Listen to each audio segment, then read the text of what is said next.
Good morning students. आज हम class 12 Hindi medium का पाठ 11 का ईथर पढ़ेंगे।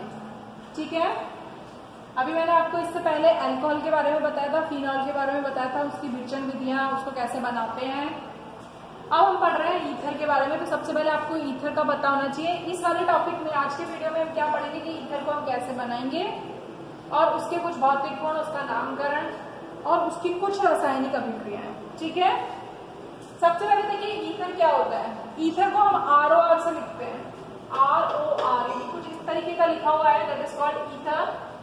ईथर दो प्रकार के हो सकते हैं। देखो ईथर में जो ऑक्सीजन है, इस ऑक्सीजन से दो एल्किल समूह जुड़े हुए हैं।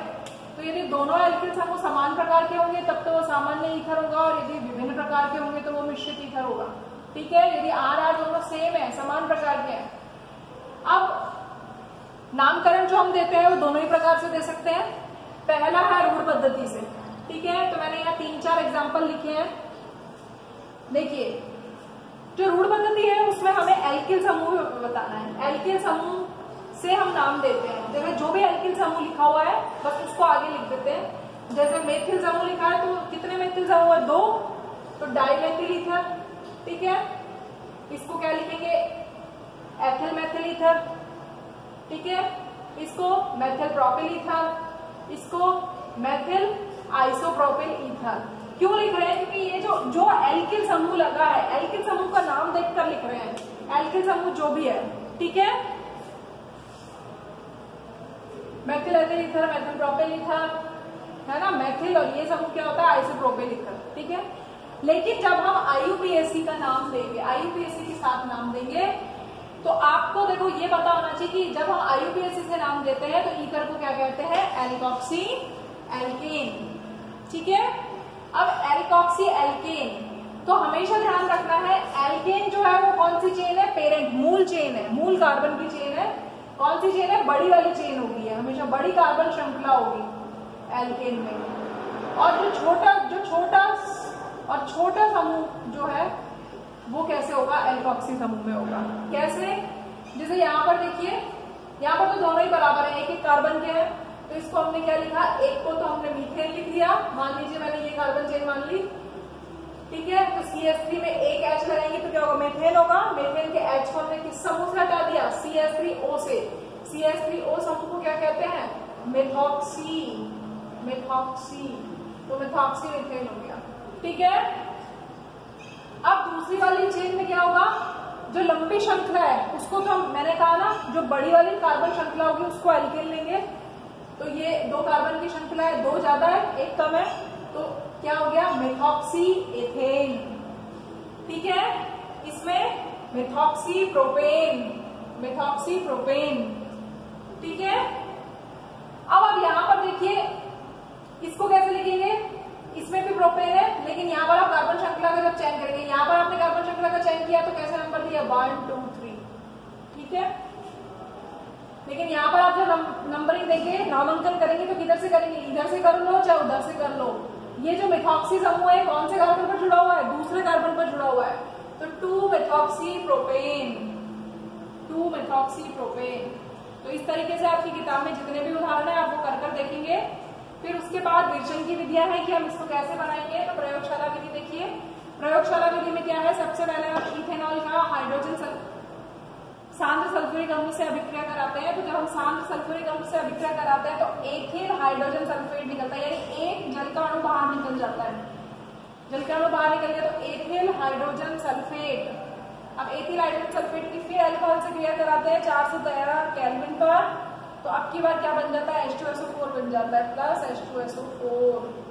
ठीक है, उसके बाद आपके पास आता है दूसरी अभिक्रिया। प्रयोगशाला विधि तो ये हो गई कि हम हाइड्रोजन सल्फेट से बना सकते हैं, लेकिन यदि वो हम 2 इथेनॉल के अणु ले लें, कोई भी 2 अल्कोहल के अणु ले लें और एल्यूमिना से कराएं उसकी अभिक्रिया, एल्यूमिना की उपस्थिति में, यानी अल्कोहल की जो वाष्प है उसकी 523 केल्विन पर यदि हम एल्यूमिना उत्प्रेरक पर उसको प्रवाहित करें तो हम देखते हैं क्या निकल जाता है? जल का अणु निकल जाता है और ईथर बन जाता है। ठीक है, कौन सा ईथर बना है? आपसे बोला जाए तो रूढ़ पद्धति में इसका नाम हो जाएगा डाई एथिल ईथर और इथॉक्सी इथेन। ठीक है। लेकिन यदि हम अल्कोहल का एक अणु लें तो देखो क्या होगा, 653 केल्विन पर जब इसको गर्म करेंगे तो जल का अणु बाहर निकल जाएगा और क्या बन जाएगा, एल्कीन। तो ये बहुत इंपॉर्टेंट अभिक्रियाएं हैं। यहाँ पर जल का अणु बाहर निकल रहा है, एक यानी कि एक ही अणु में से कुछ चीज बाहर निकल रही है, विलोपन हो रहा है, ठीक है। फिर उसके बाद आपके पास अभिक्रिया आती है विलियमसन संश्लेषण। विलियमसन संश्लेषण देखो क्या कहलाता है कि एल्किल हैलाइड की यदि हम सोडियम एल्कोक्साइड से क्रिया करें, ये क्या है, हेलो एल्केन या एल्किल हैलाइड, ठीक है। तो एल्किल हैलाइड की जब हम सोडियम एल्कोक्साइड से अभिक्रिया करेंगे तो NaX निकल जाएगा और क्या बन जाएगा, ईथर बन जाएगा। लेकिन इस अभिक्रिया में सबसे ज्यादा यहाँ से क्वेश्चन बनता है कि अब आप देखो आपके पास जो एल्किल हैलाइड है वो कितने प्रकार के हो सकते हैं, प्राइमरी सेकेंडरी टर्शियरी, प्राथमिक द्वितीयक तृतीयक तीनों हो सकते हैं। यदि आप, ये बहुत बहुत इंपॉर्टेंट है कि यदि आप प्राथमिक हैलाइड ले रहे हैं, ये कौन सा हैलाइड है, प्राथमिक, ठीक है। यदि आप प्राथमिक हैलाइड ले रहे हैं तो आप एल्कोक्साइड क्या ले सकते हैं, तृतीयक ले सकते हैं या द्वितीयक ले सकते हैं। एल्कोक्साइड का मतलब RONA, तो ये समूह क्या है, RONA, ठीक है। तो उस केस में क्या होगा, जब हम प्राथमिक हैलाइड लेंगे तब तो अभिक्रिया होगी एसन टाइप की, यानी न्यूक्लियोफिलिक सब्स्टिट्यूशन, नाभिकीय प्रतिस्थापन अभिक्रिया होगी। और यदि हम, ठीक है, इसमें देखो यहाँ पर क्या निकल जाएगा, NaBr निकल जाएगा और ये दोनों एल्किल समूह जुड़ जाएंगे, ठीक है। और यदि हमने प्राथमिक हैलाइड की जगह क्या ले लिया, तृतीयक हैलाइड ले लिया या द्वितीयक हैलाइड ले लिया, ठीक है, तो उस स्थिति में ईथर नहीं बनेगा। क्वेश्चन यही आता है आपको, ये अभिक्रिया प्राथमिक हैलाइड के लिए है, यदि वो द्वितीयक हैलाइड के लिए पूछता है तो आप उत्पाद सेम बना देते हैं। आपको यहाँ पर ये ध्यान रखना है कि द्वितीयक और तृतीयक हैलाइड जब आप लेंगे तो ईथर नहीं बनेगा, क्या बनेगा, एल्कीन बनेगा, ठीक है। क्योंकि ये अभिक्रिया कैसी होगी, विलोपन अभिक्रिया होगी। तो क्वेश्चन यहाँ पर यह भी पूछा जा सकता है कि द्वितीयक हैलाइड या तृतीयक हैलाइड विलियम संश्लेषण में ईथर नहीं बनाते, क्यों, क्योंकि प्रबल क्षार की उपस्थिति में कौन सी वाली अभिक्रिया हो रही है, विलोपन अभिक्रिया हो रही है, ठीक है। उसके बाद देखिए इसके भौतिक गुण आ गए। भौतिक गुण में ये एक द्रव है, कैसा द्रव है, मीठा द्रव है, मतलब इसको सूंघते हैं तो बेहोशी आने लगती है, इसलिए ये एनेस्थीसिया के रूप में, निश्चेतक के रूप में बेहोश करने के लिए काम में लिया जाता है। जल में अभिलय होता है, कार्बनिक विलायकों में विलय होता है। यदि आप इसकी संरचना देखेंगे तो इसकी संरचना देखिए, ये दो एल्किल, हमने क्या कहा, ROR, ये तो है ईथर, ये क्या है, R समूह लगे हुए हैं, ऑक्सीजन के पास 2 लोन पेयर है। तो यहाँ पर, ठीक है, तो यहाँ पर देखो आपको सबसे पहले ध्यान रखना है कि ये जो बंद कोण है कितने का होता है, 110 डिग्री का होता है, ये आपको यहाँ पर याद रखना है। संरचना कोणीय होती है, कार्बन सारे sp3 हैं, sp3 का मतलब एकल बंद है सारा। और ये जो बंद कोण है, आपने जब वेस्पर थ्योरी पढ़ी थी 11वीं में तो हमने देखा था लोन पेयर, यदि लोन पेयर के बीच में प्रतिकर्षण ज्यादा होगा तो ये दोनों, ये वाले दोनों अणु जो ये लोन पेयर है ये दूर जाएंगे तो बाकी अणु पास आ जाएंगे, ठीक है। तो उस हिसाब से ये बंद कोण जो है वो कम होना चाहिए, लेकिन हम देखते हैं कि ये बंद कोण ज्यादा है। तो यहाँ पर फिर से एक क्वेश्चन बनता है कि ये बंद कोण ज्यादा कैसे है। ये बंद कोण ज्यादा इसलिए है क्योंकि यहाँ पर लगे हुए एल्किल समूह कैसे हैं, बड़े हैं, बड़े आकार के हैं। तो एल्किल समूह का बड़े आकार के कारण क्या होता है, प्रतिकर्षण होता है, जिससे जो बंद कोण है वो बढ़ जाता है। फिर इसके रासायनिक गुणों के बारे में पढ़े तो रासायनिक गुण तो बहुत सारे हैं, इसमें मैं आपको सिर्फ 3 ही रासायनिक गुण पढ़ा रही हूँ। अगला जो टॉपिक होगा हमारा उसमें हम बाकी के रासायनिक गुण पढ़ेंगे। तो पहला रासायनिक गुण है हैलोजनीकरण। यदि हम ईथर की अभिक्रिया करा दें हैलोजन से, अब हैलोजन से जब हम अभिक्रिया करा रहे हैं, यदि हम अभिक्रिया कब कराएंगे, अंधेरे में, यानी लाइट नहीं है, डार्क है, अंधेरा है, तो हमेशा ध्यान रखना है कि उस टाइम पर अंधेरे में कौन सा प्रतिस्थापन होता है, अल्फा हाइड्रोजन का प्रतिस्थापन होता है। तो अल्फा हाइड्रोजन क्या है, ऑक्सीजन के पास जो कार्बन लगा हुआ है ये अल्फा। तो देखो क्या निकला, एक HCl यहां से निकल गया तो क्या आ गया, CHX आ गया, Cl ले लो, X ले लो, एक यहां से निकल गया। तो दोनों तरफ अल्फा हाइड्रोजन हट गए और इसकी जगह क्या बन गया, एक दो HX, ये आपने जो क्लोरीन लिया है इसके 2 अणु लिए, ठीक है। यदि आप यहाँ पर यही अभिक्रिया आप X की जगह आप Cl भी ले सकते हो, बात एक ही है, हैलोजन, ऐसे लिख लीजिए, ठीक है। 2 क्लोरीन से करा रहे हैं आप इसकी अभिक्रिया, ठीक। और यदि आप यही अभिक्रिया सूर्य के प्रकाश में करेंगे तो क्या होगा, जब आप सूर्य के प्रकाश में कराएंगे तो आप देखेंगे संपूर्ण हैलोजनीकरण हो जाता है, यानी सारे H हट जाते हैं। कितने H हैं, 3 तो 5 और 3 तो 5, यानी 10 H है। तो क्या बन जाता है, पर क्लोरो डाई एथिल ईथर बन जाता है, ठीक है। तो ये बहुत इंपॉर्टेंट अभिक्रिया है। फिर है परऑक्साइड का निर्माण, यदि हम ओजोन से कराते हैं, देखो अब यहाँ पर हम जो ईथर ले रहे हैं, कौन सा ईथर है, die ethyl ether, die ethyl ether या एथॉक्सी एथेन।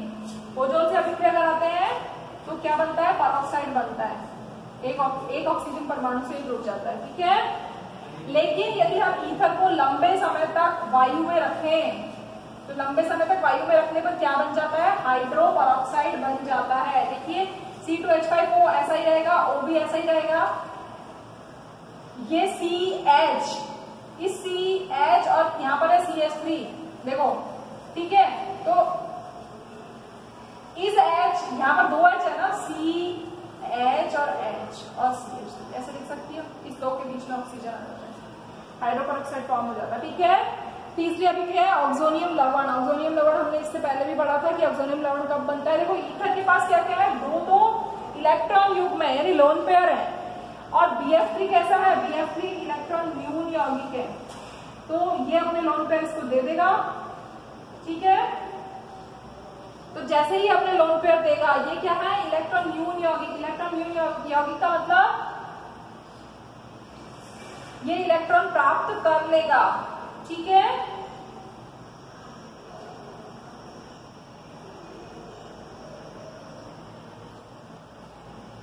तो यहां पर ऑक्सीजन जब इलेक्ट्रॉन देगा तो कैसा बंध बन जाएगा, एक उप सहसंयोजक बंध बन जाएगा।